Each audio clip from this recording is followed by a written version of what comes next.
Now we'll watch a session with a deaf client and a hearing counselor. The counselor is proficient in ASL. The client, Jeff, is a 40-year-old man who is attending inpatient treatment at a facility about 150 miles from his home in another state. The treatment program integrates both deaf and hearing clients. Interpreters are used to facilitate their interaction. There are sign proficient staff members. When deaf and non-signing hearing clients and professionals interact, there is always an interpreter. Inpatient treatment provides an opportunity for clients to attend counseling and learn new behaviors away from home. The work in treatment aims to reinforce and support a sober lifestyle. The ideal length of stay at an inpatient treatment program is 30 days or more, but it varies according to insurance approvals, court orders, and other factors.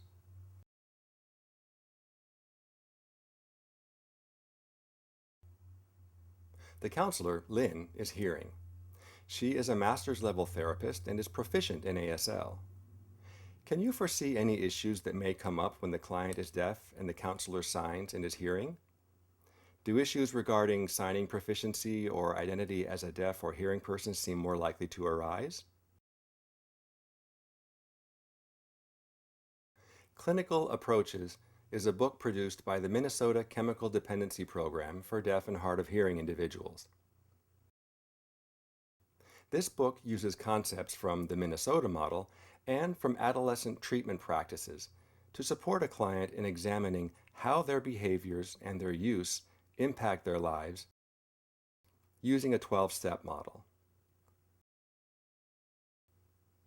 Assignments in the book are designed to help clients understand the concepts of the steps as they relate to the client's life. In this scene, Jeff is at phase 2 of primary treatment. Primary treatment has 4 major aspects: step work, behavior management, lectures, and special interest groups. Today, Jeff and Lynn will be looking at his work on a Step 1 assignment.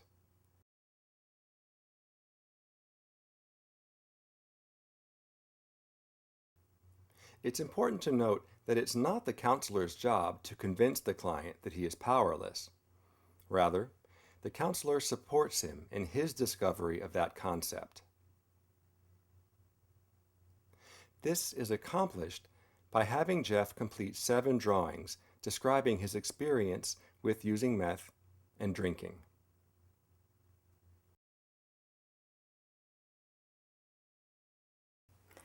So last week, we were talking about the idea of powerlessness over drugs and alcohol. Any thoughts?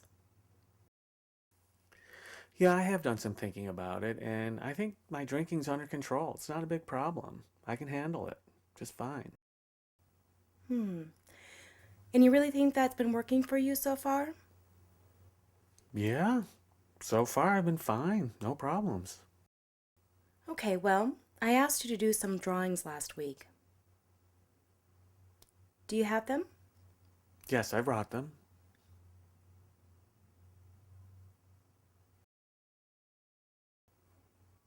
Wow, this is pretty good. You know, I have an idea.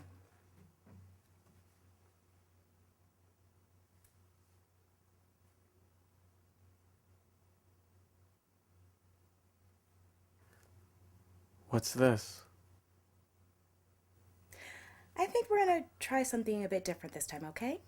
Sure, okay. Okay, let's see how this goes. Okay, can you explain this picture?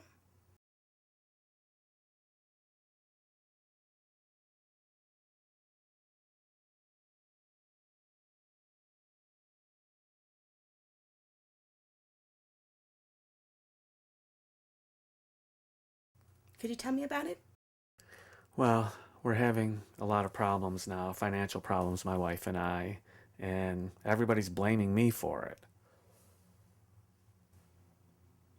Okay. Remember I wanted to try something different? You just told me that money is a problem, right? See that bowl of candy? I want you to take one of those and hold it in your hand, please. One of these? Mm-hmm. Like this? Okay, thank you. Now go ahead and explain more about the financial problems. Well, I'm under a lot of stress. I got drunk and fired from my job. I know it's my fault, but my wife just won't stop picking on me about it. Hmm. Okay, so you're saying that the problems at work were caused by your drinking? And now that's causing a lot of problems with you and your family? Yeah. I mean, the problem is I got fired from my job and my family might be homeless. Could happen. So drinking affected your job and got you fired, and maybe you will lose the house, is that right? Yeah, it was stupid of me to go to work drunk and I got fired. If I ever get a new job, I'm not going to drink on the job. I shouldn't have done that. Hmm. Okay, you told me you had financial problems, right? Mm-hmm. And now there's another problem, getting fired. So please take another bag of M&Ms. A second bag? That's right.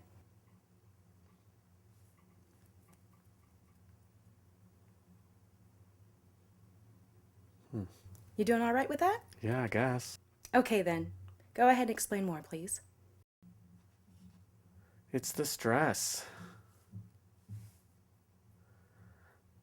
I'm not sure that I can go all day and wait until nighttime to have a drink. I don't know if I can handle that. So it sounds like what you're telling me is that you have to choose between drinking and working. Maybe.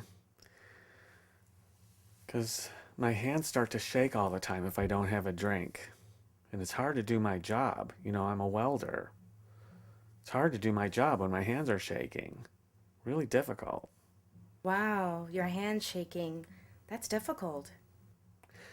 Well, the good news is I haven't had a drink in the last 6 days, and because of that, my hands stopped shaking. How would you know that your hands would stop shaking? I don't understand.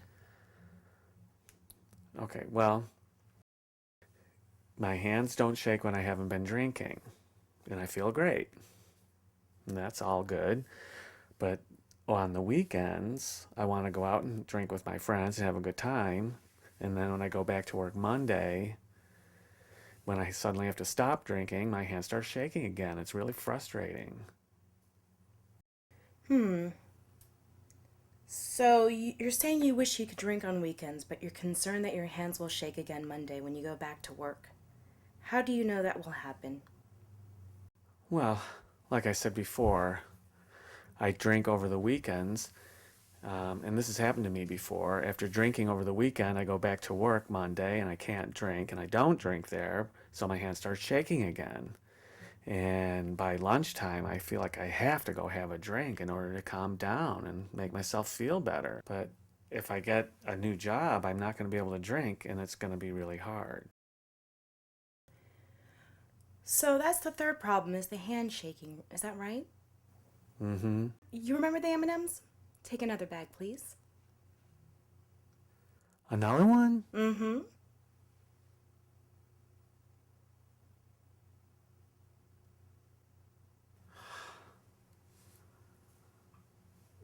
This is really awkward, you know. Do I have to keep holding these? It's really hard to sign. I can't really express myself. Can I just set them down? No. You know I'm having you do this for a reason. So just be patient for a while. Okay? All right. Jeff expresses his discomfort with holding the bags of candy and trying to sign at the same time. How would you handle that? As Jeff explains the problems in his life, he mentions drinking as a factor. Do you think that at this point he sees how his drinking is causing the problems in his life? It is hard to see our clients struggle, and it's hard to feel like the clients are not happy with us or are frustrated with us. Although we don't want to make frustration with counseling a regular part of the sessions, measured and calculated interventions can be helpful. Our job is not to take away the frustration, but instead to support them and to show faith that we know they can work through it. Many of these clients will be coming from environments filled with people who have lost confidence in them. They too have lost confidence in themselves. The counselor can affirm the client by supporting and encouraging them by having confidence in them. We may see clients whose reaction to a difficult task is to give up or to pick up drugs. In treatment, the client is able to begin to practice tolerating difficulty or discomfort and not pick up drugs. Okay, I think we're ready to go on to the next picture. Are you ready? Sure. Wow. What's this one about?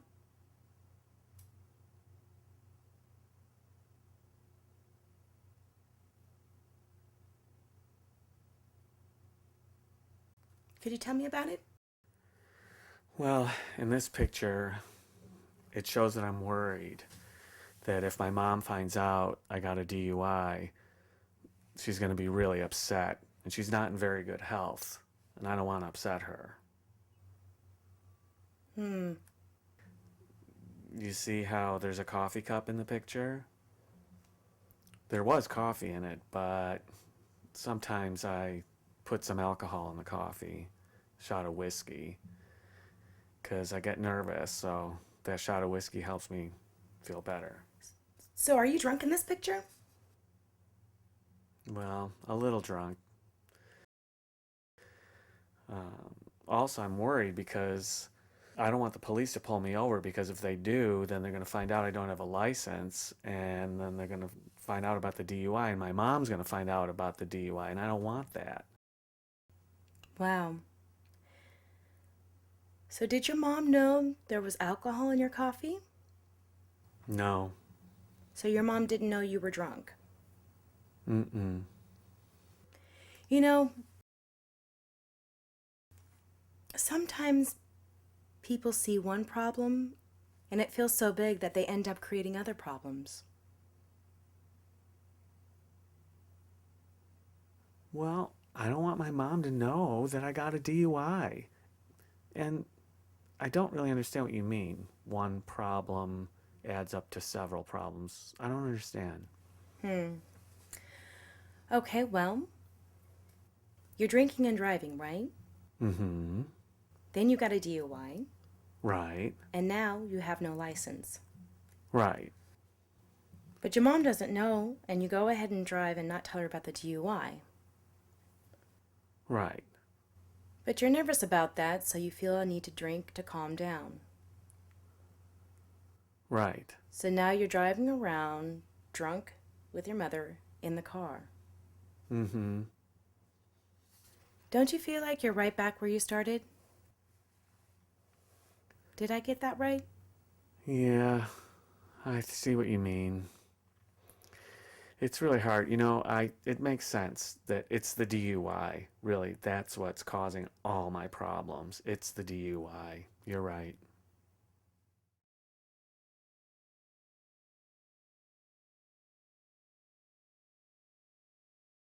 Could you tell me about this one?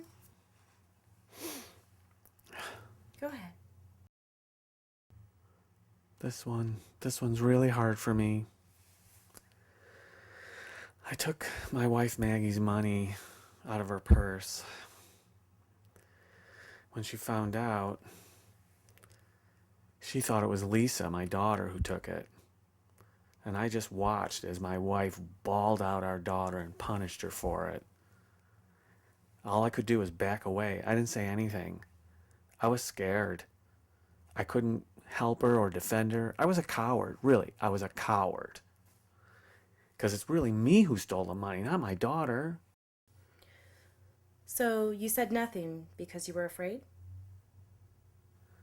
Yeah, I'm afraid, because if I confess to taking the money, then they're going to know that I've been using meth. And I have to keep quiet. I can't tell them about it. That's tough. So when Lisa got punished for it, you felt guilty, right? Every day. Every day I feel guilty about it. I look at my daughter, Lisa. I wish I could tell her the truth. I wish I could apologize, but I just can't. I'm scared. And our relationship has really deteriorated. We almost have no relationship. She doesn't look up to me at all anymore. I really regret what I did. I wish I could tell her I'm sorry and tell my wife I'm sorry. It's really hard. I just can't because if I tell them, then they're going to know. They're going to know that all along I've been lying. That all along I'm the one who stole the money and it was because of meth. Oh, darn it. I'm trying to talk about this and I can't do it while I'm holding onto these bags of candy. It's impossible. I can't do it. So you're saying you carry a lot of burden, lots of worry. It's hard to let that out when you carry too much. Yeah, it's impossible. Holding those bags like that, it's like I feel overwhelmed. The problem is I'm overwhelmed. That's my problem. It's like I'm sinking. So now you know why I was making you hold on to those bags of candy. They're just like the problems you've been holding on to. Seems like it all adds up and becomes overwhelming, right? Yeah, right. You were telling me before that the problem was the DUI. But it seems like the real problem is the lying and holding so much inside. Mm-hmm. You know, you've been holding these feelings inside for a long time. How would it feel for you if you began to tell the truth? How do you think that they would react? Well, it would be really hard to tell them. To tell the truth. Besides, I think my wife already knows. And I suspect my daughter knows that I'm using drugs too. So, should I go ahead and tell the truth? I'm just not sure. I need to think about it some more. I understand. How about we try a little role playing? See how it feels to tell one part of the stuff that you keep to yourself? See how it feels? It's fine. Okay, I'll give it a try. Okay. So I'm Maggie, your wife, and you're Jeff. Is there something you want to tell me? Um, okay, so I'm Jeff, talking to you as if you're my wife, Maggie. Right. I'm your wife. Okay.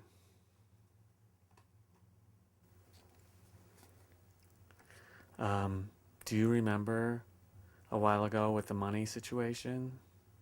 Mm-hmm. Um, can we start again? Sure, relax. It's fine. It's not easy. I understand. Okay. Do you remember the money situation when your money got stolen? Mm-hmm. And you accused Lisa? Mm-hmm. Well, it wasn't her. It was me. I'm the one who stole the money. But at the time that you found out and you were accusing her and bawling her out and punishing her, all I could do was stand and stare and walk away. I was too afraid. I couldn't help Lisa.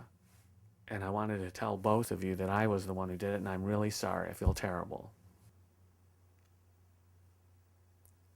You finally told the truth. I know you've been lying all this time, and you finally told me the truth. Thank you.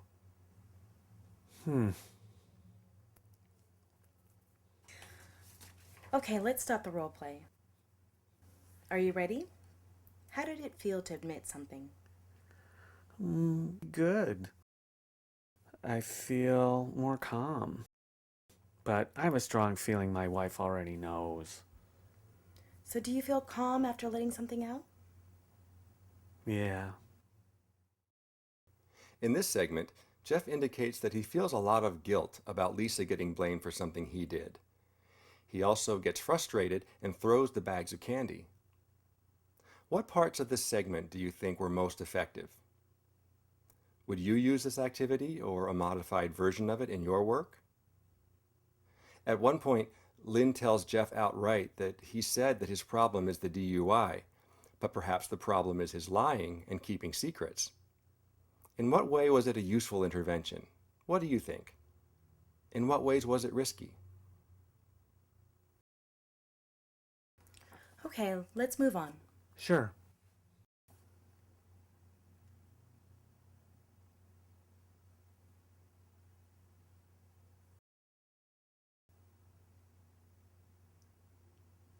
You two are separate in this picture. What's going on?